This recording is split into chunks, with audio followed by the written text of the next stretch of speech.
Hello friends, तो ये है परिजाद लास्ट एपिसोड का 6th पार्ट। स्टार्ट करते हैं। और छेती कर यार।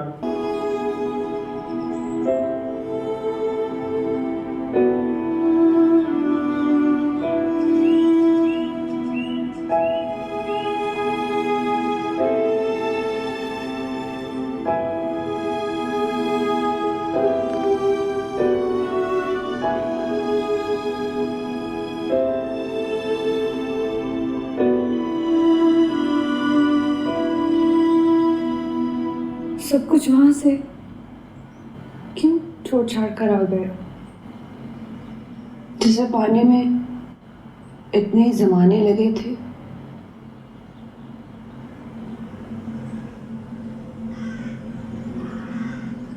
जिसे पाने के लिए जमाने को जमाना लगता है, तो मेरा मकसद कभी था ही नहीं,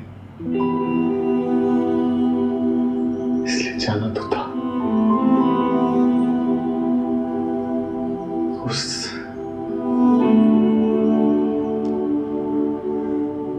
पैसे और ताकत ने मेरे अंदर के इंसान को शायद बदलना शुरू कर दिया था। ये शायद मेरा असल चेहरा जाहिर करना शुरू कर दिया था।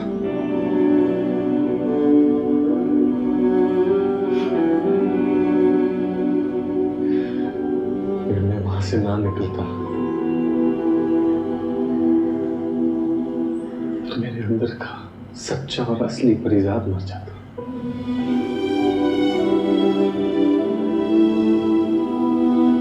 जिसे सिर्फ तुम जानती थी।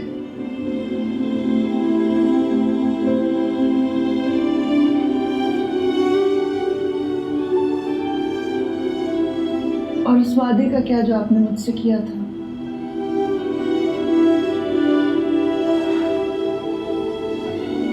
मैंने खुद का वादा निभाया। मैं नहीं चाहता था कि तुम्हें किसी एहसान के बोझ तले दबा कर तुम्हें मिलूं।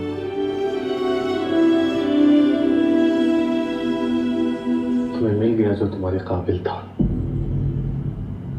शर्जील कि तो कहेगी, लेकिन वो नहीं मिला। वो तो था ही नहीं कभी।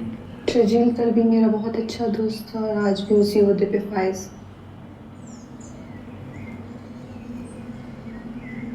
ये जिंदगी का हम सफर नहीं।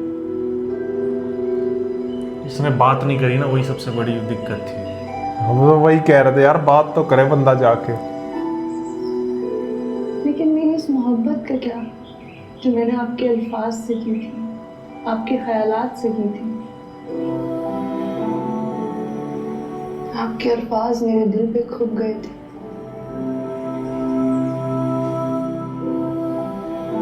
उस मोहब्बत की कदर नहीं किया आपने परिजा। क्यों?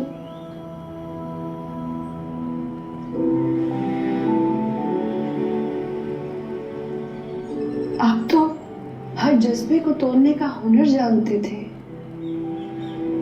इतने बड़े लफ्ज़गर होने के बावजूद। लफ्ज़गर होना अलग बात है, मोहब्बत को पा लेना एक अलग एहसास है। वो जैसे कि नसीब में ये रुतबा कहाँ। मैंने आज तक एक चीज सीखी है कि जिंदगी खूबसूरत लफ्जों के सहारे तले नहीं जी जा सकती।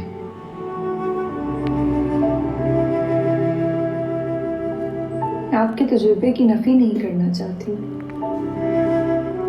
लेकिन इतना जरूर जानती हूँ कि अब भी दुनिया में कुछ ऐसे लोग मौजूद हैं जो हर्फ हर्फ छीना जानते हैं, जो किसी के लफ्जों से मोहब्बत करते। इसीलिए तो चला आया कि मैं ना सही, मेरे हर्फ हमेशा तुम्हारे साथ रहेंगे।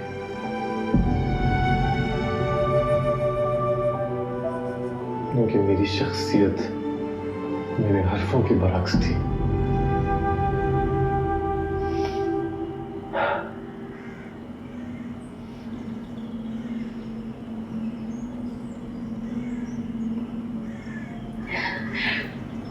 काश आपके अंदर के खौफ को खत्म कर सकती मैं कभी।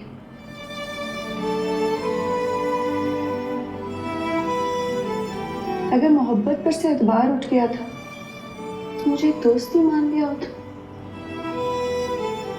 दोस्ती तो ये फर्क नहीं मानती ना।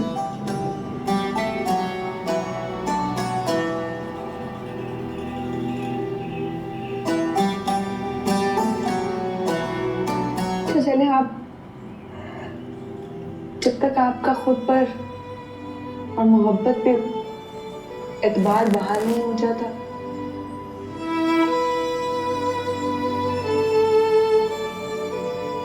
तब तक क्या हम अच्छे दोस्त बनकर नहीं रह सकते? जिंदगी मोहब्बत के बिना काटी जा सकती है,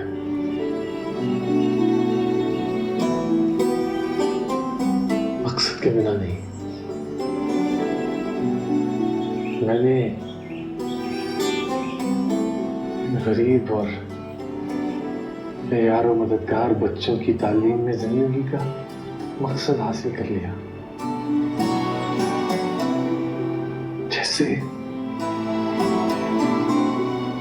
जैसे मेरी उलझनों के कुंजर में से एक डोर आजाद हो गई। मगर ये मोहब्बत बड़ा खुद गर्ज जज्बा है। कभी कभी हमें किसी की जान लेने पर भी उकसा देता है। वाह वाह वाह वाह वाह वाह। मैं शर्जील के मामले में बता देगा। एक ऐसी कमजोरियों में से गुजरा हूं। ओहो भाई, डेयरिंग है बंदे में, मानना पड़ेगा। लेकिन आपने उस कमजोर लम्हे पे काबू पा लिया। फरीजा, आप लोगों की जान लेने के लिए नहीं, लोगों पे जानिसार होने के लिए पैदा हुए।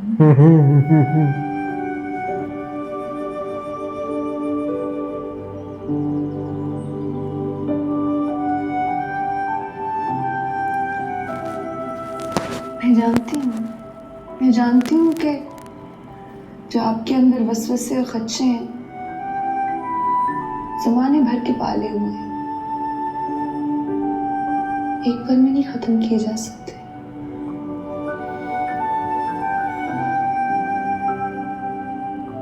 लेकिन हम एक दूसरे को फिर से जानने का और खोजने का दूसरा मौका तो दे सकते हैं।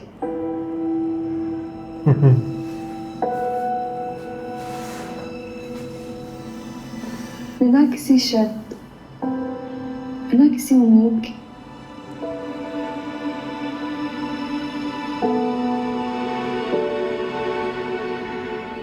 कैसे?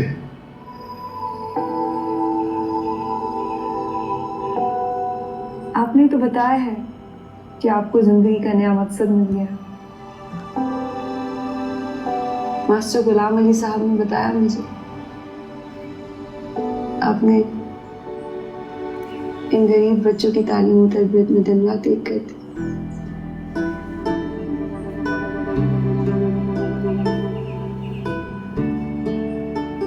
उर्दू का तो मुझे भी जुनून है सदा से। क्यों ना हम इस टीम की छत के उर्दू मीडियम स्कूल को इस इलाके की सबसे बेहतरीन उर्दू की एकेडमी बनाने की कोशिश करें।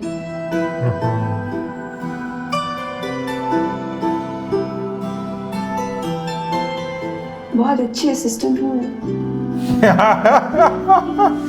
आपको मायूस नहीं करूंगी।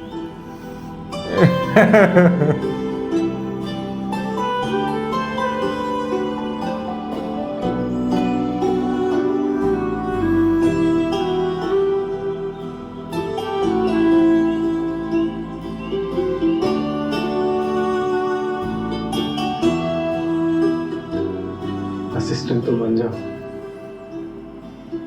तुम्हारे काम का क्या होगा? एफएम छोड़ दिया क्या? यहीं पे एक छोटा सा एफएम रेडियो खोलूं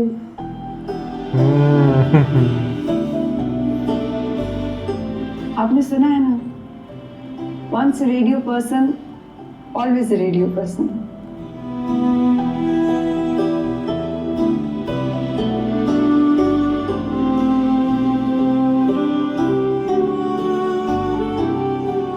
सोच लो,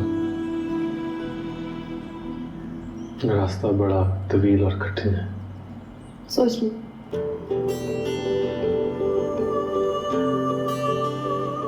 एतमाद के सहारे बड़े लंबे और तवील रास्ते काटे जा सकते हैं।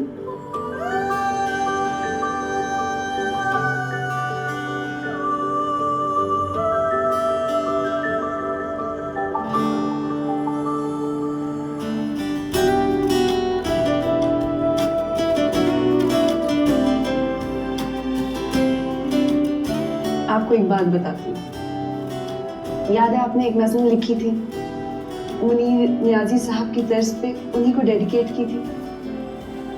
आपके जाने के बाद हर शो में वो नज़्म कहा करती थी। आज आप वो नज़्म मुझे सुनाइए,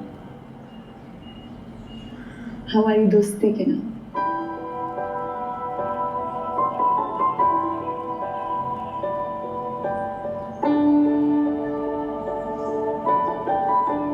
वो सच ही तो कहता था कि हमेशा देर की मैंने, जरूरी बात कहने में, देर कर दी। ओए हो वादा निभाने में, अक्सर देर कर देता हूँ। तुम्हें वापस बुलाने में। हमेशा देर की मैंने। हाँ, मैं जानता हूँ वो सच कह गया था, तुम्हें मिलने से पहले और तुम्हें पा लेने तक आखिर क्यों इतनी देर की मैंने। वाह वाह वाह। जज़ीरों में रूप के किनारों पर रेशमी अंधेरे हैं, सुरमई उजाले हैं। एक नाज़ आफरी दिल कब्ज़ा जमाए बैठी है, जिसकी झील आँखों में तो नील बूंद से प्याले हैं।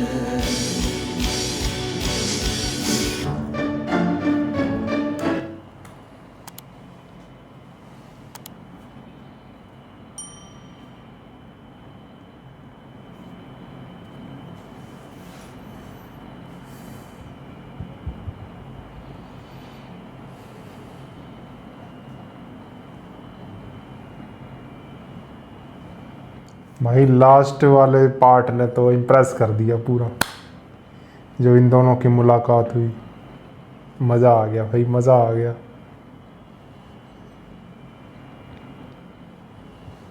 और हमने भी परिजात देखने में काफ़ी देर कर दी। काफी देर कर दी। भाई सच में मास्टरपीस है, मास्टरपीस। मान गए। पूरी टीम को सैल्यूट है यार, बहुत अच्छा काम किया हुआ है।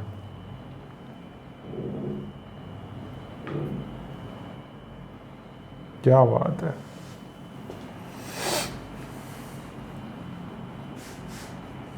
तो आप नहीं बोलोगे कुछ? स्पीचलेस। समझ नहीं आता यार क्या बोले।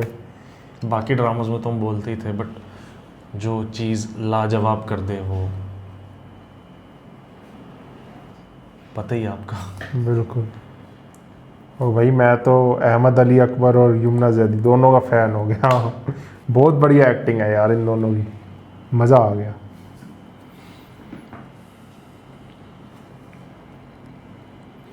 मुझे लगता है और ड्रामे भी देखने पड़ेंगे इनके, अहमद अली अकबर और यमुना जैदी के। लेकिन ये तो भाई मास्टरपीस है, मज़ा आ गया इसमें तो। सबसे बड़ा काम इसमें राइटर का और डायरेक्टर का है।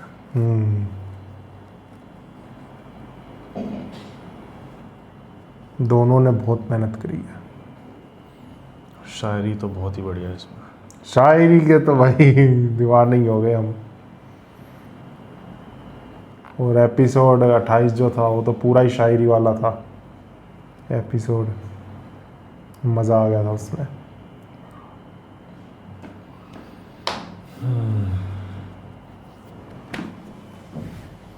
क्या बोलूँ मैं, भाई नहीं बोल सकता आता कुछ। समझ क्या बोले, वही चल रहा है, पूरा एपिसोड चल रहा है दिमाग में अभी भी, जो जो देखा है।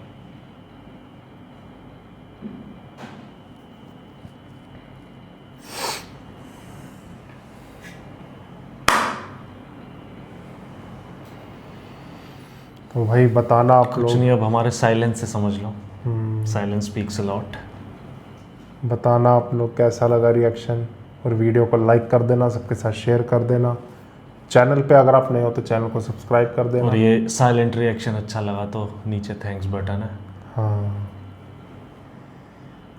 और नीचे आपको ड्रामास की प्लेलिस्ट भी मिल जाएगी जिन पे हमने रिएक्ट किए हुए हैं, डिस्क्रिप्शन में लिंक मिल जाएंगे, तो फटाफट जाओ उन्हें भी देख डालो। और इसी के साथ हमारा परिजात का सफ़र ख़त्म होता है। मिलते हैं आपसे नए ड्रामा सीरीज़ में। आप लोगों ने वोट कर ही दिया है, अब जो ड्रामा सीरीज़ जीती है उस पे एपिसोड्स आ जाएंगे। और बताना कैसा लगा रिएक्शन। मिलते हैं नेक्स्ट ड्रामा सीरीज़ में। Stay tuned, bye bye.